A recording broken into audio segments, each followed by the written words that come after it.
It took me 10 years to learn what I'm about to hand you in the next 40 minutes.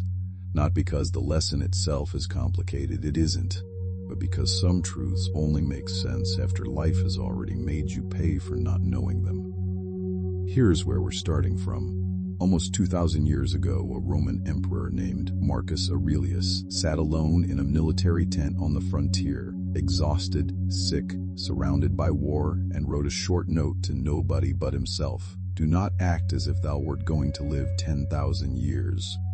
Death hangs over thee, while thou livest. While it is in thy power, be good. He never meant for anyone to read that sentence. It was a private reminder written by a man who ran an empire to help himself get out of bed and do the work in front of him one more time. It survived by accident, and somehow, 18 centuries later, it still lands exactly where it needs to. That's the strange thing about Stoicism. It wasn't built in a comfortable seminar room by people with easy lives. Marcus Aurelius wrote his private journal, now called Meditations, while managing plague, war, and betrayal at the same time. Epictetus, one of his biggest influences, spent the first part of his life as a slave in Rome before he ever taught a single lesson in philosophy. Seneca wrote some of his calmest, most practical letters on facing hardship while living under a paranoid, dangerous emperor who would eventually force him to take his own life. These were not people theorizing about difficulty from a safe distance. They built this philosophy because they needed it to survive their own mornings. That's exactly why it still works on ours. Life moves whether we're ready or not. The sun comes up regardless of how we feel about it. People we thought were permanent quietly drift away. Jobs, routines, versions of ourselves we assumed would last forever don't. None of this is cruelty. It's just the basic mechanics of time. And once you stop fighting that fact, something changes.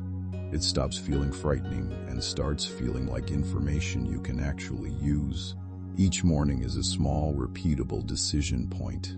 Not a dramatic, once-in-a-lifetime turning point, just an ordinary decision made quietly about who you're going to be for the next 16 hours. Most days, nobody is watching that decision. Nobody is going to notice if you make it well or badly. And that's precisely the point the Stoics kept returning to. The fact that no one else is watching or coming to rescue you isn't a tragedy. It's the whole argument for taking your own mornings seriously. Epictetus opened his short manual for living, De Incira Dian, with a single dividing line that the rest of Stoicism basically hangs on. Some things are within our power, he said.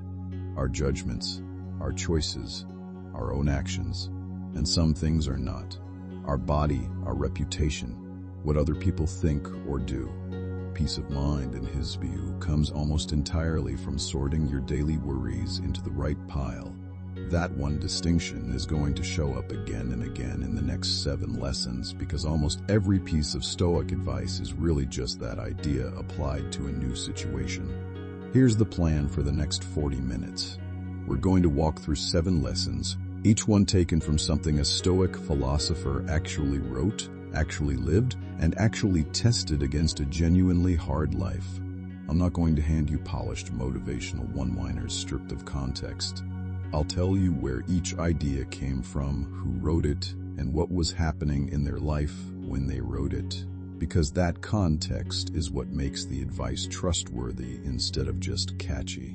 By the end, you should have 7 concrete, usable ideas for how you approach tomorrow morning. Not because I'm telling you to feel inspired, but because these particular ideas have already survived 2,000 years of actual human use.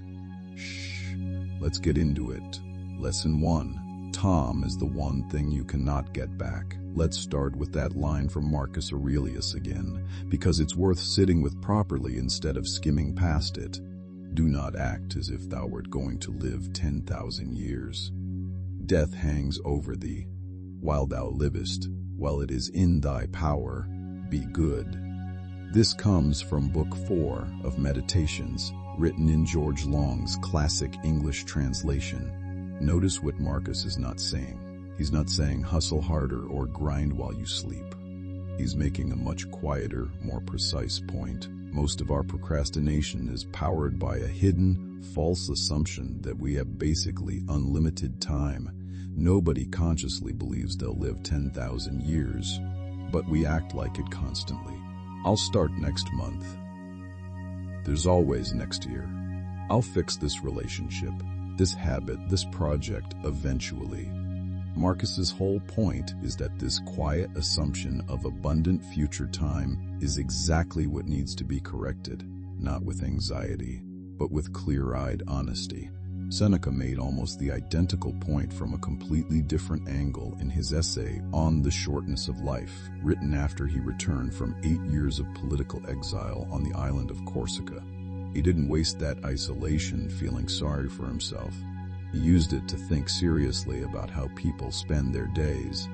His conclusion became one of the most quoted lines in all of Stoic writing. It is not that we have a short time to live, but that we waste a great deal of it. Read that twice. Seneca isn't complaining that life is short. He's arguing that life is actually long enough.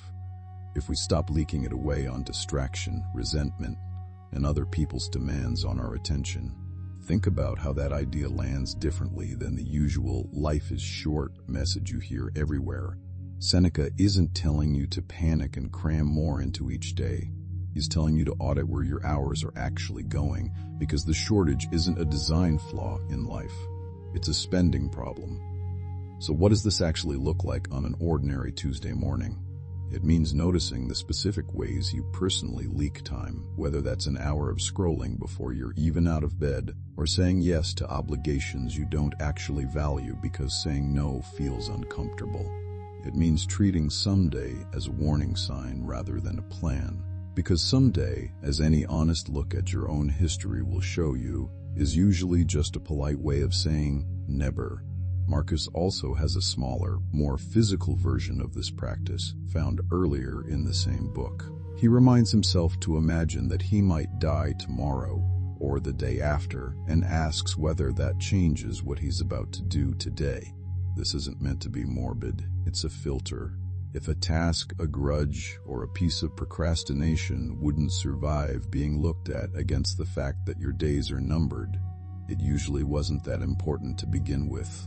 Here's a practical version of this lesson for your actual morning. Before you check your phone, before the world's demands start pouring in, ask yourself one honest question. If I only had a normal, ordinary amount of time left, not tomorrow, just a normal human lifespan, what would I stop postponing? You don't need a dramatic answer. Small, honest answers are enough. Write it down if that helps. Then take one small action on it before the day swallows your attention. Time isn't your enemy in this framework. It's simply the one resource you cannot renegotiate, borrow, or refund. Everything else in your life is negotiable. This one thing is not. Lesson 2. Your mind and body are the only tools you fully own. Here's a story that rarely gets told alongside Seneca's calmer quotes. In one of his letters to his friend Lucilius, now known as Letter 104, on care of health and peace of mind, Seneca opens by admitting he fled his own villa in the middle of the night because a fever was creeping in. His doctor told him the sickness was becoming serious, so instead of waiting it out, he ordered his carriage prepared immediately and left, even over his wife's objections, because he remembered his own teacher's advice. Sometimes the illness isn't really in the body. It's in the environment, and the smart move is to physically remove yourself from what's making you sick. That's not a metaphor Seneca invented for a motivational speech. That's literally what he did with his own body when he felt himself breaking down. Later in that same letter, Seneca writes something that applies far beyond physical health. Our lack of confidence is not the result of difficulty. The difficulty comes from our lack of confidence. In context, he's talking to people who assume certain tasks are simply impossible for them, when in reality they've just never built the confidence through practice to attempt them properly. It's an early, blunt statement of something modern psychology would later describe as self-efficacy, the belief that your own effort can actually change your outcome. Seneca is essentially saying, most of what feels impossible isn't impossible, it's just untested. Put those two ideas from the same letter together and you get a genuinely useful morning framework. First, protect the physical and mental conditions you're operating in, because a mind under constant strain from poor sleep, poor food, and no recovery time cannot think clearly about anything else you're trying to build. Second, don't let unfamiliarity disguise itself as impossibility. If something feels too hard, that feeling is frequently just inexperience wearing a scarier costume. This connects directly back to Epictetus's opening distinction between what's in our power and what isn't. Your body's genetics, aging, and many external circumstances around your health are not fully in your control, but how you fuel it, rest it, and move it each day largely is. Epictetus was blunt about this kind of category error. He said people suffer specifically when they confuse the two piles, when they treat something within their control, like their own daily choices, as if it were fixed and unchangeable, or treat something outside their control, as if it should simply obey their will. There's a real irony worth naming honestly here. A large amount of modern self-care advice treats rest and health as a reward you earn after you've proven your worth through work. The Stoic framing is closer to the opposite. Your body and mind are the instrument every other goal depends on, so maintaining them isn't indulgence, it's basic infrastructure. Seneca fled a city in the middle of the night to protect his health, not after retiring, but while he was one of the busiest, most politically pressured men in Rome. He treated it as urgent, not optional. Practically, this means your morning routine doesn't need to be elaborate to be stoic. It needs to be honest. Water instead of nothing. Some movement instead of immediately sitting still for 12 hours. A few minutes of quiet instead of instant noise. None of these are complicated. What's difficult is doing them consistently when nobody is checking on you and no algorithm is rewarding you for it. Ask yourself each morning the same blunt questions Seneca essentially asked himself before ordering his carriage. Is something quietly wearing me down right now that I have the power to change today? If the honest answer is yes, that's usually the first task of the day before anything else on your list. Lesson 3. The obstacle itself becomes the material. There's a Marcus Aurelius line that has been massively popularized in recent years, largely through Ryan Holiday's book, The Obstacle is the Way. It's frequently misquoted or misattributed, so let's get the actual source right. It comes from Meditations, Book 5, Section 20, and the fuller passage reads, "Our actions may be impeded, but there can be no impeding our intentions or our dispositions because we can accommodate and adapt. The mind adapts and converts to its own purposes the obstacle to our acting. The impediment to action advances action. What stands in the way becomes the way." Here's what's genuinely interesting once you read the full passage instead of just the famous last line. Marcus wasn't writing about business setbacks or gym injuries when he came up with this. He was writing about dealing with difficult people. The lines right before this passage are about how, in his words, people are essentially our proper occupation, meaning our job is to try to do right by them and tolerate their flaws, even when they make that genuinely hard. The obstacle Marcus had in mind most of the time wasn't a dramatic crisis. It was an annoying colleague, a frustrating relative, an unreasonable demand from someone he couldn't simply avoid, since he was, after all, running an empire full of people he didn't get to choose. That context matters because it means this lesson isn't really about turning every hardship into a triumphant comeback story. It's smaller and more useful than that. It's about recognizing that other people and other circumstances can block your specific plan, but they can't touch your underlying intention or character unless you let them. A canceled opportunity can change what you do today. It cannot on its own change who you're trying to become unless you decide to let frustration replace your original intention. This distinction matters enormously for how we handle regret, which is where most people get stuck. Regret usually isn't really about the past event itself. It's about continuing to relitigate a closed case in your head, as if replaying it enough times will change the verdict. Epictetus made a related point in the Enchiridion about how disturbance rarely comes from things themselves, but from our judgments about them. A mistake happened. That's a fact, fixed and unchangeable.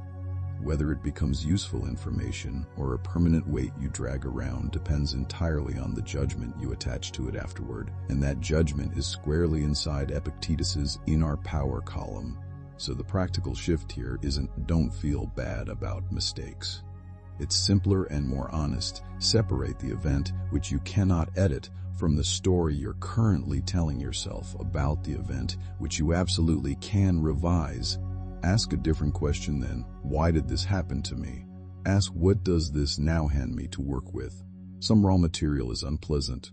It's still raw material. Tomorrow morning, when an old regret or a fresh obstacle shows up in your thinking, try applying Marcus's actual framework rather than the shortened, poster-friendly version of it. The obstacle blocks one specific path. It does not get to dictate your intention. Adapt the plan. Keep the intention. That's the whole move, and it's considerably more repeatable than waiting for a dramatic movie-style comeback moment. Lesson Ford, build AC according to your own nature. To understand this lesson properly, you need to know something about who was actually saying it. Epictetus, one of the most influential Stoic teachers, was born into slavery in what is now Turkey, sometime in the 1st century. He was eventually brought to Rome, where he studied philosophy under a Stoic teacher while still enslaved, and he acquired a permanent limp, according to several ancient sources, from mistreatment during that period. He was only granted his freedom later in life. After that, he began teaching philosophy himself, eventually founding his own school, and his students wrote down his lectures, which became the discourses and the shorter summary manual, the Enchiridion. This matters because when Epictetus talks about the difference between what's truly yours to control and what isn't, he isn't speaking as someone who had an easy, self-directed life from the start. For a large portion of his early years, his body, his labor, and even his physical location were, quite literally, someone else's decision. What he insisted on, even during that period, was that his opinions, his judgments, and his character remained his own, regardless of who controlled his circumstances. That's not a comfortable abstraction for him. It was survival. With that background, his central teaching lands differently. Of things, some are in our power and others are not. In our power are opinion, movement toward a thing, desire, aversion, and, in a word, whatever are our own acts. Not in our power are the body, property, reputation, offices, and, in a word, whatever are not our own acts. This is the opening line of the Enchiridion, and it's the philosophical foundation underneath almost everything else Stoicism argues. Applied to the question of building your own path versus quietly spending your years serving someone else's, this teaching cuts in a specific direction. Your job, your obligations, even your current circumstances may genuinely be largely outside your control in the short term. But your effort, your daily choices about where to direct your limited free hours, and your judgment about what actually matters to you, those remain yours regardless of your job title. This doesn't mean quitting stable work recklessly in the name of following your dreams. Epictetus himself didn't dramatically overturn his circumstances the moment he had a philosophical insight. His freedom came gradually, and he built his teaching career methodically afterward. The lesson isn't blow everything up. It's don't confuse your current circumstances with your entire capacity for agency.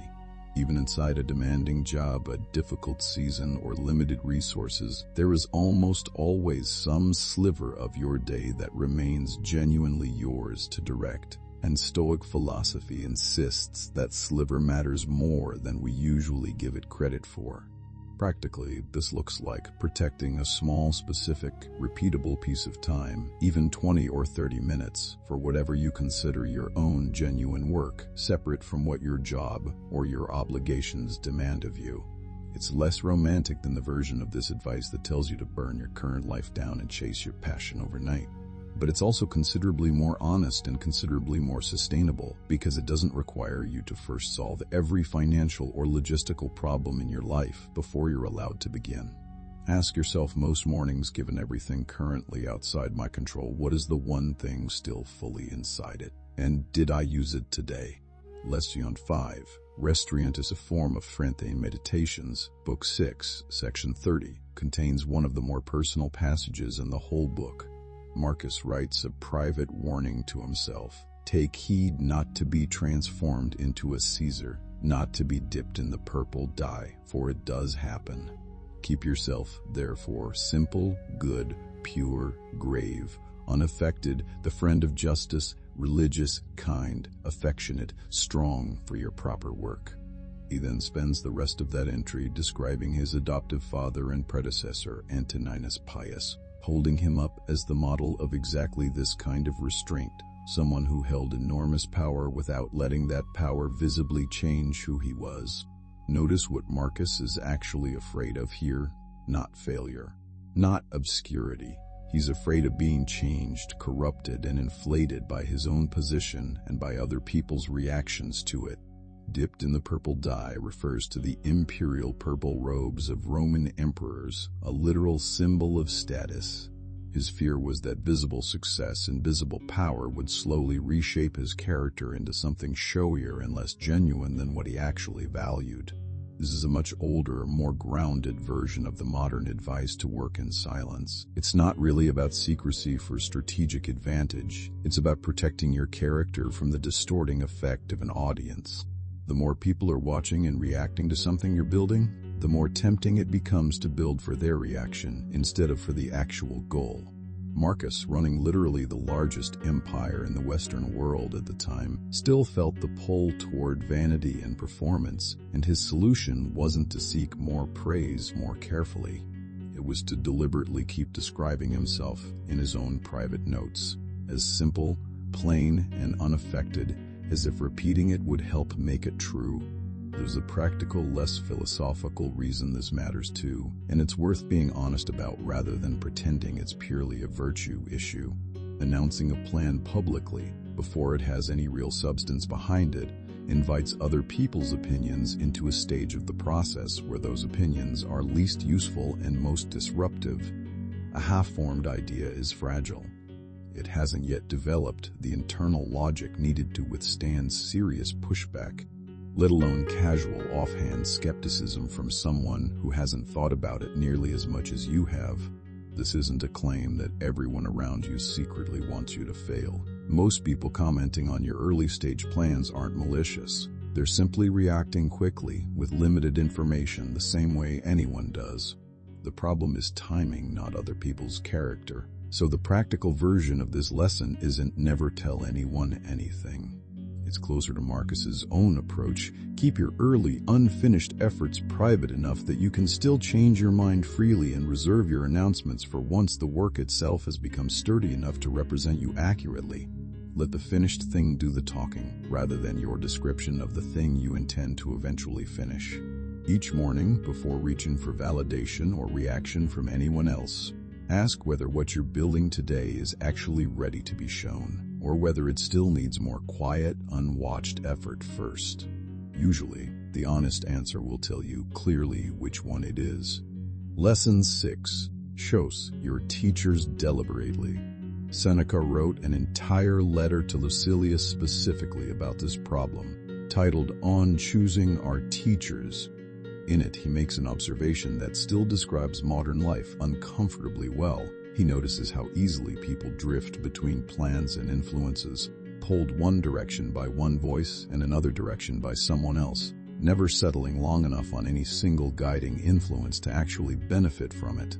His solution wasn't to stop listening to anyone. It was to be far more selective and deliberate about whose example you actually let shape your decisions. Marcus Aurelius makes a closely related point in Meditations, Book 9, where he reflects on the danger of caring too much about the opinions of a crowd rather than the judgment of people who genuinely understand the subject at hand. The core argument across both writers is consistent. Volume and confidence are not evidence of correctness.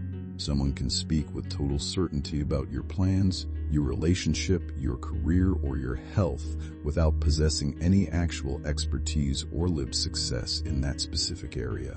Their confidence tells you something about their personality. It tells you almost nothing about whether their advice is good. This connects back once more to Epictetus's control framework in a very direct way. You cannot fully control who offers you unsolicited opinions. Family members, co-workers, and strangers online will keep doing that regardless of what you'd prefer. What remains genuinely in your power is how much weight you assign to any particular voice and how carefully you check whether that person's own life reflects the outcome you're actually trying to achieve. A fair, honest filter looks something like this. Before adjusting your plans based on someone's strong opinion, ask whether they've actually lived through the specific situation you're navigating, and whether the result of their approach is something you genuinely want for yourself. If the honest answer is no on either count, their opinion may still be worth hearing out of respect, but it shouldn't be allowed to quietly redirect your decisions. This isn't a license to dismiss all criticism as automatically unqualified. That would be a convenient but dishonest reading of this lesson, and it would remove exactly the kind of honest feedback the Stoics themselves valued deeply, since both Seneca and Marcus repeatedly praised mentors who corrected them directly. The filter isn't ignore anyone who disagrees with me. It's weigh the source, not just the volume or confidence of the delivery. Practically, this means periodically auditing your own circle of influence. Whose example are you actually following right now, even indirectly? Is it someone whose full life, not just their highlight reel, reflects what you say you want? And are you giving your own considered judgment, developed through your own actual experience, at least as much authority as you give to loud opinions that arrive without any real stake in your outcome? Lesson 7. Small, repeatage axes outweights weight, rare grand gestures. Let's close with the idea that ties everything else together, and let's be precise about where it actually comes from this time, since it's frequently misattributed. The famous line, "It is not that we have a short time to live, but that we waste a great deal of it," comes from Seneca's essay on the shortness of life, written as its own standalone work, not from within his Letters to Lucilius. It's worth getting that detail right, because the essay it comes from makes a broader, more specific argument worth understanding fully. Seneca isn't just saying, "Don't waste time," as a vague slogan.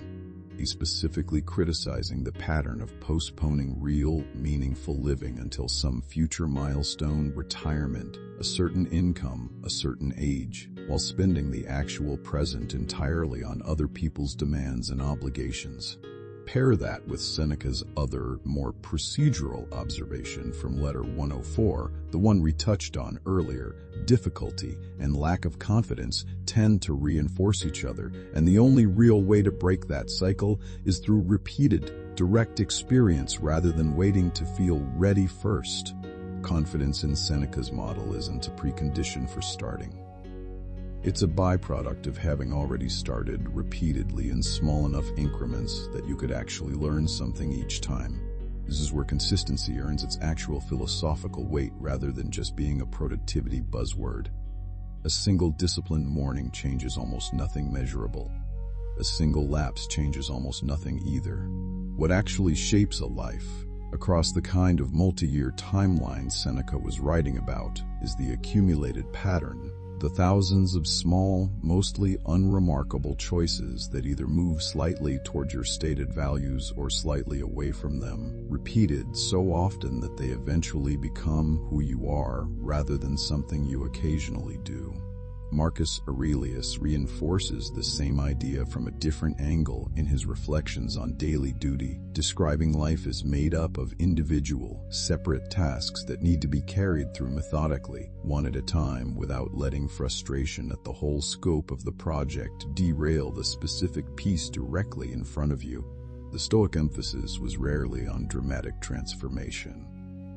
It was almost always on small, correct, repeatable action, applied honestly, day after day, without requiring constant motivation to sustain it. So here's the honest, non-exaggerated version of this final lesson. Excuses aren't a moral failing that makes you a bad person. They're simply a very natural, very human response to discomfort, and everyone experiences the pull toward them regularly, including the philosophers who wrote these exact texts. The difference isn't that disciplined people never feel like making excuses. It's that they've built a small, specific, low-friction habit that they do anyway on the days motivation doesn't show up, precisely because they've decided in advance that motivation was never going to be a reliable input. Pick one small, honestly sustainable action for tomorrow morning, something modest enough that skipping it would feel genuinely unreasonable, not something so ambitious that it depends on a good mood to happen. Do that one thing regardless of how you feel. Then do it again the next day. Seneca's entire argument about wasted time isn't really a call to do more. It's a call to stop postponing what you already know matters in favor of whatever felt more urgent in the moment, but rarely was. Let's bring these 7 ideas back together briefly and honestly without inflating them into something bigger than they are. Time is limited, not because life is unfairly short, but because most of us quietly spend large portions of it on things we wouldn't choose if we were being deliberate about it. Your body and mind are the one piece of infrastructure every other goal depends on, so maintaining them isn't a reward you earn later, it's the foundation you need now. Obstacles change your available path, but they don't get to dictate your underlying intention unless you hand that power over voluntarily. What's genuinely yours to control, your effort, your judgment, your daily choices, remains yours even inside circumstances you didn't choose and can't immediately change. Restraint around announcing unfinished work protects your character and your plans from the distorting effect of premature attention. The volume and confidence of an opinion tell you nothing about its accuracy, so weigh your sources deliberately rather than by how loudly or confidently they speak. And consistency, applied honestly in small, sustainable amounts, outperforms rare bursts of intensity almost every single time over any timeline long enough to matter. None of this requires you to become someone dramatically different overnight.